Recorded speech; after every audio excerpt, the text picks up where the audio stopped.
केला बेचने वाली चुड़ैल।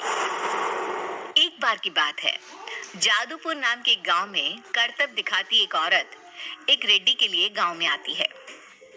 आइए आइए मेहरबान कदरदान, खाइए रोहड़ा के ताजे ताजे केले, कभी खाए नहीं होंगे ऐसे केले, पीले पीले केले खाइए। ये कहकर रोहड़ा हाथों में 4 केले लिए उन्हें सर्कल में जोर जोर से हवा में उछालती हुई करतब दिखाती है, जिसे देखकर आसपास के सारे बच्चे अपने अपने मम्मी पापा से उस औरत के पास जाने की जिद करने लग जाते हैं। पापा, ऐसा तो सर्कस में बॉल से होता है ना, ये आंटी तो केले से कर रही है, चलिए ना पापा देखते हैं। रोहड़ा एक पतली सी तार पर चलती हुई केलों से करतब दिखाती है। आते जाते सभी लोग बाहर रुककर उसके करतब देखते हैं और वाह वाही करते नहीं थकते। जैसे ही एक आदमी पास आकर उसे पैसे देने लग जाता है, तब वो कहती है, अरे नहीं नहीं साहब, मैं करतब तो बच्चों के मन को बहलाने के लिए करती हूँ, धंधा तो मेरा केले का है। पीछे देखो मेरी रिड्डी, जो भी मेरे केले खाएगा मेरी तरह चुस्त दुरुस्त और तंदुरुस्त हो जाएगा। पता चलता है क्या कि मेरी उम्र 55 की है। अरे पर ऐसे ठंड के मौसम में कोई केला क्यों खाएगा? ये ऐसे वैसे केले नहीं है साहब, ये शरीर में गर्मी देते हैं, ठंड को दूर भगाए जो भी रोहिणा के केले खाए। पापा, अगर मुझे केले नहीं मिले तो मैं घर नहीं जाऊंगी।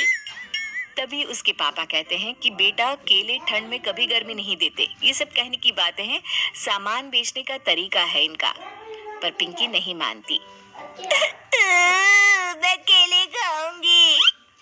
पिंकी की जिद के आगे नत्थू हार जाता है और उसे केले खरीद कर दे देता है। पिंकी खुश होकर केले घर ले आकर खाती है। अब मैं भी करतब करूंगी, कितना मजा आएगा, जादुई केले। पिंकी पहला केला खत्म भी नहीं करती कि वो बेहोश हो जाती है। दूसरे केले से एक काला धुआं आता है और रोहड़ा चुड़ैल बनकर बाहर निकल आती है। मेरे भूतिया केले बच्चे न खाए, ऐसा हो ही नहीं सकता।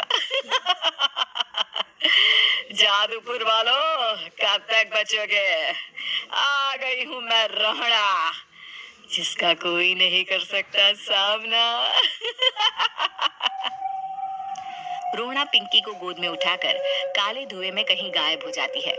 शाम के वक्त नत्थू घर लौटता है और पिंकी को घर में ना पाकर उसकी माँ से कहता है, माँ पिंकी कहाँ है?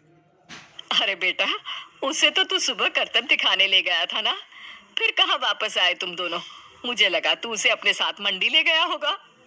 हे भगवान, मेरी बच्ची कहाँ गई? मैं उसे घर ही तो छोड़कर गया था माँ। नत्थू गांव के घर कोने में अपनी बेटी को ढूंढता है, पर उसे वो कहीं नहीं मिलती। परेशान होकर आके रो रो कर नत्थू हिम्मत हार कर घर लौट आता है।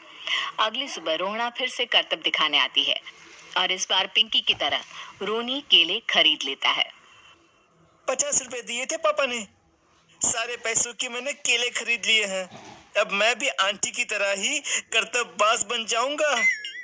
यही सोचते हुए रोनी केले खाता है और पहला अकेला केला आधा खत्म भी नहीं करता कि चुड़ैल उसके सामने आ जाती है। मेरे साथ चलने का समय आ गया है रोनी। ये तो बस शुरुआत है, अब इस गांव के सारे बच्चे धीरे धीरे मेरे कब्जे में होंगे, एक बच्चा भी नहीं बचेगा। ये कहकर रोना रोनी को गोद में लेकर काले धुएं में अदृश्य हो जाती है। इसके बाद हर रोज गांव में से कोई ना कोई बच्चा गायब होता, पर ऐसा क्यों हो रहा है किसी को भी समझ में नहीं आ पा रहा था। रोज की तरह अपनी बेटी पिंकी की तलाश में नत्थू गांव के एक तालाब के पास बैठा रो रहा था। कहाँ गई मेरी पिंकी? शकुंतला के जाने के बाद एक वही तो मेरा सहारा थी। अरे उसकी आत्मा कोस रही होगी मुझे कि मैं अपनी बच्ची को संभाल भी नहीं पाया। नत्थू ये कहता हुआ रो ही रहा था कि तभी तालाब में से उसे शकुंतला की आवाज सुनाई देती है। कहाँ थी तुम शकुंतला? हमारी बच्ची और सारे गायब हुए बच्चे रोहड़ा के कब्जे में हैं। वो बच्चों को जो केले देती है उससे बच्चे बेहोश हो जाते हैं और उसके कब्जे में आ जाते हैं और वो उन्हें ले जाकर काली दुनिया में ले जाती है। पर वो ऐसा क्यों कर रही है? ये मैं नहीं जानती, पर उस दुनिया का रास्ता मैं आपको बता सकती हूँ। जहाँ ये नदी खत्म होती है वहाँ एक केले का पेड़ है, उसके नीचे एक दरवाजा है, वहीं से रास्ता जाता है उस दुनिया का। ये कहकर शकुंतला की आत्मा गायब हो जाती है। गांव के सभी लोग झुंड बनाकर उसी रास्ते काली दुनिया में चले जाते हैं और वहाँ देखते हैं कि सारे बच्चे वहाँ काम कर रहे थे। पापा, मुझे ले चलो यहाँ से। पापा, पापा। सभी बच्चे अपने मम्मी पापा से लिपट जाते हैं। तो तुम लोग यहाँ तक आ गए? क्यों हमारे बच्चों को पकड़ लिया तूने?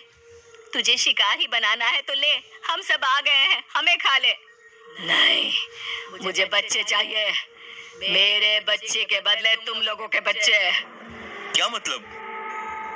मैं इसी गांव में रहने वाली एक औरत थी। केले की चोरी के इल्जाम में मेरे बेटे को गांव वालों ने इतना मारा कि वो मर गया। उसी दिन मैंने ठान लिया कि गांव वालों का भी वही हाल करूंगी। कुछ दिन बाद बेटे के चले जाने के दुख में मैं भी मर गई और मेरी भटकती आत्मा एक चुड़ैल बन गई। और फिर मैंने बदला लिया तुम सबके बच्चे छीनकर। बर्दाश्त नहीं कर पाए ना, सोचो मुझ पर क्या बीती होगी। हमें माफ कर दो रोना। पता नहीं है किसकी गलती थी, पर हम सभी माफी मांगते हैं। हमारी खुशियाँ लौटा दो, तुम भी तो एक माँ हो। गांव वालों की बात सुनकर रोना का मन पिघल जाता है और वो बच्चों को छोड़ देती है। उसके बाद काली दुनिया बच्चों के लिए जादुई दुनिया बन जाती है। अब कोई भी कभी भी वहां आ जा सकता था।